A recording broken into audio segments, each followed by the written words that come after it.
Hello everyone and welcome back to another installment from our webinar series Straight from the Horse's Mouth. Starting your business's sustainability strategy can be challenging. We worked with New Zealand engineering and construction company Omexom to build sustainability into their business. We ran a maturity assessment and a materiality assessment and reviewed Omexom's activities against the UN Sustainable Development Goals. This work has brought structure and focus to Omexom's sustainability program. Lesley Black, Support Services Director at Omexom, explains the process and how the strategy is now part of their business. Lesley joins Martin Freyer, our Head of Strategy and Disclosures. Martin explains how to develop a sustainability strategy and how to apply that strategy to your business. Here's a sneak preview. So Martin asked me a few questions. So on reflection, it was what to know when you're starting in sustainability, how to develop a sustainability strategy across your business, why and how you should engage with your stakeholders, and what Omexom wish they knew at the start of the process. Our biggest challenge, our workforce, we've got a large fleet of around 800 vehicles. This has probably been the biggest area for us to try and navigate. How do we transition and be able to get the reduction that we need to meet these targets? For me, sustainability is so much more than first anticipated. With that, let's get started. Hello again, a very warm welcome back to our webinar series. My name is Martin Freyer, Head of Strategy and Disclosures at thinkstep-anz. And I'm your host for the next half an hour. Today, I'm pleased to welcome Lesley Black from Omexom, who is our guest speaker. It's great to have such a big audience today. Some of you may not know us. So a quick ThinkStep introduction. We are passionate about helping organizations to succeed sustainably. We help with sustainability projects, developing strategy, and detailed studies like life cycle assessments and carbon footprinting. We've been doing this for over 16 years in Australia and here in New Zealand. Our guest today, Lesley Black, is Support Services Director at Omexom. Lesley oversees corporate support at Omexom, including health, safety and environment, risk, human resources, learning and development, and IT. She also works with Omexom's sustainability and innovation frameworks. So we'll hear from Lesley shortly, but I'll first quickly just introduce some of the sustainability strategy work that we do at ThinkStep. So there are very few organizations that are starting from scratch around sustainability. There are elements of business practice, health and safety, environmental protection, sustainable financial performance that are all elements of a sustainable business strategy. So we find very few are actually starting from a blank piece of paper, but we use a number of tools to actually help organizations kind of put some structure around that work and provide some guidance on what they should be looking to achieve in the short, medium and long term. So looking at timeframes and levels of kind of vision and aspiration. So we refer quite often to the Sustainable Development Goals produced by the UN and use those as a starting point to discuss the sort of areas that might be material to the organization and their various stakeholders. We do a far more detailed, what we call a materiality assessment, where we interview organization stakeholders and really tease out what's important for them. And we can do a maturity assessment, which kind of looks at where an organization is in relation to its peers and also in relation to a particular framework that we use, which kind of starts off with organizations potentially just doing things from a compliance perspective, right up to being what we call culturally embedded, which is the kind of holy grail of sustainability strategy, where people turn up to work knowing that what they are doing is actually contributing to a sustainable future. So there's lots of tools and tricks to actually developing a strategy. But I'll hand over to the expert because Lesley's been doing this at Omexom for some time and she has got a presentation for us. So if Lesley, I can ask you to share your screen, and at the end of Lesley's presentation, I will have a look at some of those questions and we'll have a bit of a Q&A session to wrap up. Thanks, Lesley. Okay, thank you, Martin. Hi everyone, as Martin said, my name's Lesley Black. I'm the Support Services Director at Omexom. When thinkstep approached me and asked me if I would like to explain our sustainability journey, when I started thinking about it, it was quite staggering to think that our first meeting with thinkstep was way back in 2019. And looking back to where we started from to now has been quite a considerable journey. So I'd like to thank thinkstep, first of all, for helping us at the beginning on the journey. And I'll go through some of the areas that we picked up and took forward. Some of the areas that I'll cover today, I'll cover the reflection, who is Omexom, so you get a picture of who we are, our Omexom journey and the strategy and how we got there, and who we involved in the process, and some hindsight to look back on. Our journey, Martin touched there that not many companies start from scratch. We certainly did in 2019, and it certainly was an eye-opener for us. We went into our first meeting, and at that time, my perception was this is all about something to do with the green stuff. So I certainly was educated that wasn't the case.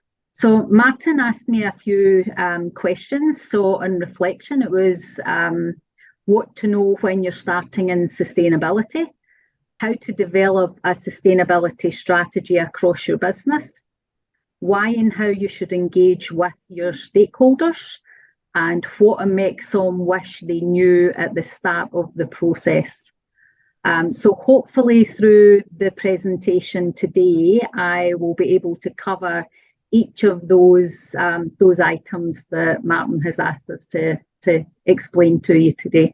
So first of all, I thought I would advise you who we are and what we do. So some of you may know us previously as Electrics. So we rebranded earlier this year to Omexom, which is one of the brands within the Vinci family, and they're our parent company who purchased Electrics in 2014. Our legal entity is still Electrics, and you can see on the screen here, these are our areas of expertise that I've listed. So we cover workload and generation, transmission, distribution, infrastructure, gas, industrial, and mobility. So we have quite a large profile of expertise. The size of our company, so we cover the North and the South Island of New Zealand. We have over 1,000 staff, and we operate out of over 29 locations. So our sustainability journey. So I think, as I said earlier, we started our journey in 2019, and we had to consider where we were at that point in time, what we needed to do, and how were we going to get there. So in order for us to do that, we engaged with thinkstep, and we conducted an exercise with Barbara Needle, which was to look at specific areas and rank where we felt we were within each of those areas. This is what our journey looked like at that point in time. So this is called the maturity curve, and we rated which level we felt we were at under each of the strategic areas that were identified by thinkstep. You can see on the screen we've got from previous level 2019 through to the desired level of 2022 and 23. This was something that we kept going and building on year. When we ranked which level we were at, some of them we were at level 1, some of them we felt we were at possibly level 2 or level 3, but it's really up to each individual business to determine where they are at and how you want to track it. This was our picture of how we tracked our maturity, across that 4-year period. Once we had done our maturity curve with Barbara, we then embarked on an exercise called a materiality assessment. The materiality assessment selected 2 groups from the electrics business with 36 participants, and then we selected 8 clients for them to complete the survey to identify areas which they felt that we could make an impact on. These, as you can see from that materiality assessment profile, we have how important it is to the stakeholders and the impact that it has on business. Each of those items that you can see on the screen, they were identified from each of the groups. Once we did that exercise, we then mapped, again through the materiality assessment, mapped our internal profiles to the external customer chart of how important they felt that each area was. And you can see from the chart, they both run in a very similar line, which was really pleasing, as it showed we actually had an understanding and were on the same page as our customers.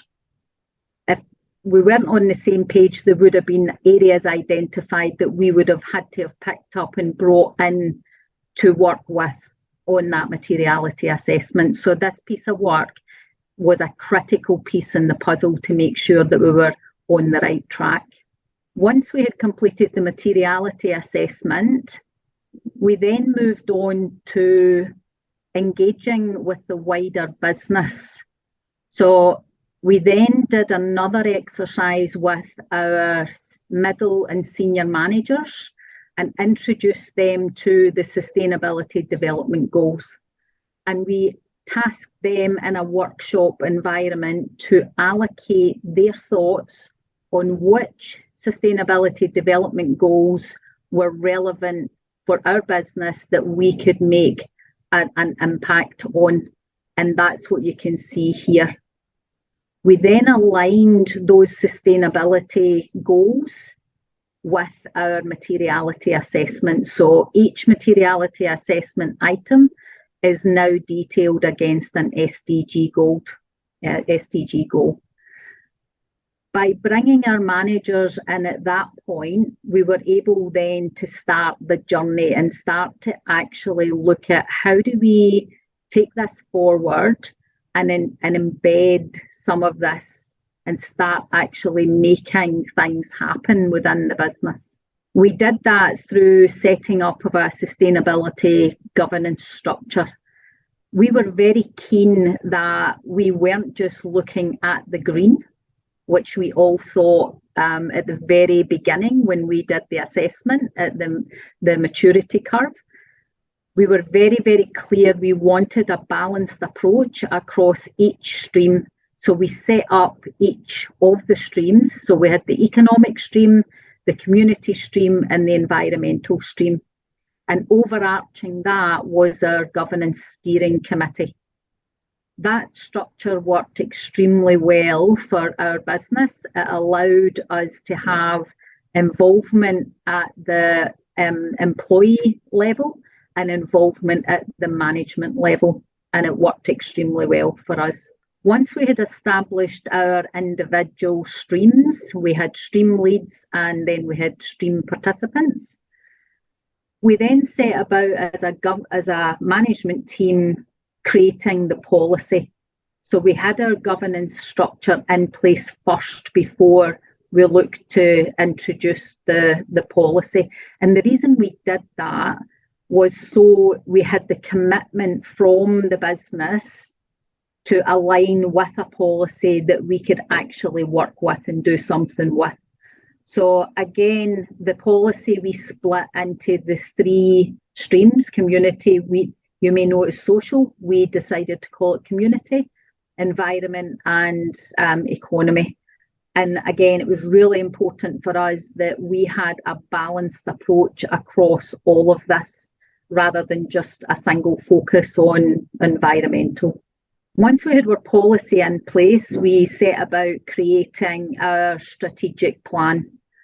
And to develop our strategic plan, we looked at the outputs from the materiality assessment and the outputs from our maturity curve, and then started looking at how do we introduce this across the business, what items do we need to start investigating, and who and what needs to be done.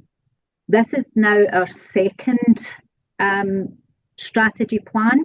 So our strategy program is a 3-year program, and you can see this one looks slightly different to the previous one, and 2 reasons for that. The first reason is we look to allocate each of the SDG goals that were identified to our strategic areas that had previously been identified, and we hadn't done that in the past. And as we became more mature in the space, we were able to really hone in and target really specific things that we wanted to do across the business, which we probably weren't really that clear on when we did our first strategic plan. It was very high level. And as we progressed further, we were able to put a lot more detail into our programs. The next area then we looked at was our targets and tracking. So for every business, what gets measured gets done. So we needed some targets around what were we going to look at, what did we need to deliver. And at that time, our parent company also produced targets across the Vinci group. So we aligned with those Vinci targets. So our scope 1 and scope 2 is 40% reduction by 2030 based on 2018. And scope 3 is a 20% reduction by 2030 based on our 2019 baseline. Challenges that we've had, our biggest challenge, our workforce, we've got a large fleet of around 800 vehicles. This has probably been the biggest area for us to try and navigate. How do we transition and be able to get the reduction that we need to meet these targets? We started the journey in 2019. We now have fixed our fleet strategy to be able to meet the trajectory to meet that target in 2030. So it just shows the time that it takes to actually make tangible changes across your business in the sustainability space. It's not an overnight fix, which we soon became to learn. One of the other areas that's a significant challenge now for us is the supplier information. We started engagement activities last year and they are ongoing. But as everyone probably knows, it's an extremely challenging area given the industry that we work in and where the volume of suppliers that we actually deal with. So once we had the targets in place, our next challenge was the reporting.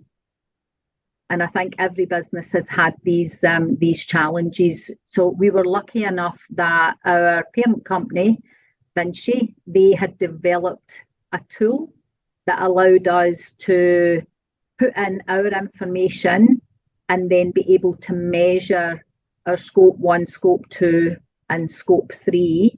And we do that on a quarterly basis now. We did previously at the beginning do it monthly, but there isn't that much movement on monthly for us on the things that we were doing before we had our fleet strategy, but we do it quarterly. We review these reports quarterly. We have a trajectory tool within the database, which allows us to plug and play different scenarios, which is ideal. It's one of the things that I would strongly recommend any business puts in place so that you can actually see the impact of, you'd make a decision to do this. What does the actual impact of that decision mean for your greenhouse gas reduction. That's been invaluable to us. This area is continuing to evolve, so there's a lot of data capture happens. So in the future, who knows where we'll end up with this reporting.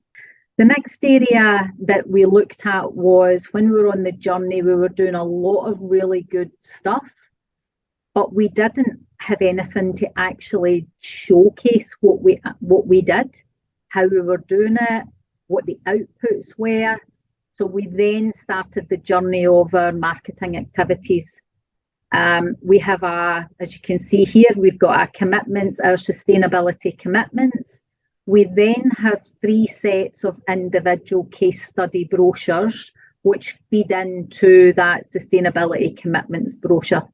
And what that means for us is we are able to actively demonstrate what we say we have and are doing is actually evidence-based, and we are actually doing it, which is really good. Some of the activities that we embark on, we're very keen on pushing forward with circular economy. It's one of the areas that's a passion within the business. Some of the things we've done, we've held a market day, we've had recycled wood used for tables, we've re-engineered our waste disposal approach across the business. We recycle field items, for example, our pipes, the gas pipe, plastic piping, and our hard hats. All of these have had varying degrees of challenges, from finding suppliers, from finding that will recycle, to coming up with initiatives to reuse, but all of our business have been involved, which has been really good. We've taken the whole business on the journey. Our community activities, we are very engaged in this area. We have a CSR committee. We sponsor 6 schools nationwide, which have grown from 2019 from 1 school to now 6. We've got 1,300 children that we actively look after and support. We work with a local charity group, which is the Pukekohe Charity Trust, and we get involved there with some of their sustainability days that they hold down at Pukekohe. We do cooking days and supplying of appliances to Ronald McDonald House Charity in both the North and South Island, and they're a registered charity. And we also engage and work with the Te Whāngai Trust to give back to that community as well and help them deal with people from low socio-economic backgrounds. So it's very rewarding work that we do in that space. Our support we have in our environmental space. This is our Vinci network, which we are able to tap into, share ideas, learnings, and leverage from some of the good work that the overall Vinci world is creating. For example, the reporting tools, because that takes up a lot of resource time, which we are fortunate enough that we can bolt on to the back of Vinci and be able to leverage from the stuff that they are also making. So some of the other activities that we work with in the Vinci world, we've got training programs that are developed. We also develop some of our own training programs. We have also engaged with Vinci around a collaboration for registered charities in New Zealand, which is called the Vinci Foundation. And that is 6 New Zealand-based Vinci companies that have come together. We've got 12 registered charity sponsorships that are on the go, and we do that yearly. And for each dollar that Omexom put forward for our CSR activities, Vinci Energies matches that. So it's quite a significant support network that we have in place to be able to deal with the sheer magnitude and size that sustainability actually is. I've spoke about the data management tools being developed for us. They've been invaluable, and our global network of expertise that we can leverage from and pull on.